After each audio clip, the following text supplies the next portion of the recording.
இன்றைக்கி கடவுள் நம்மளுக்கு கொடுத்துருக்க வசனம் 2 நாளாகமும் 8:3. பின்பு சாலமோன் ஆமாத் சோபாவுக்கு போய் அதை ஜெயித்தான். இந்த வசனத்தை கொண்டு கடவுள் நம்மகிட்ட என்ன சொல்கிறது பார்ப்போம். சாலமோன் கர்த்தருடைய ஆலயத்தையும் அவனோட அரண்மனையும் கட்டி முடிக்க 20 வருஷம் ஆச்சு.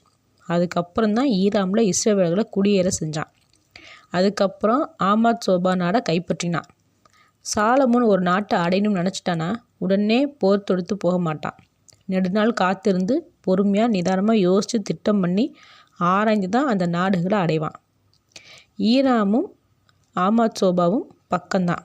அதனால தான் ஈராமில் இஸ்ரவேலர்களை குடி வச்சான். குடி வச்சதேவும் ஆமாத் சோபா நாட்டை கைப்பற்றதான். அங்கே உள்ள நடைமுறைகள், வர்த்தகங்கள், ஆள்பலம் எல்லாமே தெரிஞ்சுக்க. அதே போல் தன்னுடைய திட்டத்தை யார்கிட்டையும் கலந்துக்கவும் மாட்டான். அவனுடைய ஆட்கள் கிட்ட அறிவுரைகளை கேட்பான். ஆனால் இவனோட வாயிலிருந்து ஒரு வார்த்தையும் வெளியில் விட மாட்டான். இந்த அறிவு நம்ம எல்லாத்துக்குமே இருக்க வேண்டிய ஒன்று. நாம் ஒரு விஷயத்தை அடைகிறதுக்கு முதல்ல நிதானம் தேவை. அப்புறம் பொறுமையோடு காத்திருப்பது. அப்புறம் ஆராய்ந்து திட்டத்தை முன்வைக்கிறது. முக்கியமாக எல்லாரோட ஆலோசனைகளை நம்ம கேட்டாலும் நாம் எந்த வார்த்தையும் வெளியில் விடாமல் சுயமாக சிந்தித்து முடிவெடுக்கிறது. அதுக்கப்புறம் தான் செயல்படணும்.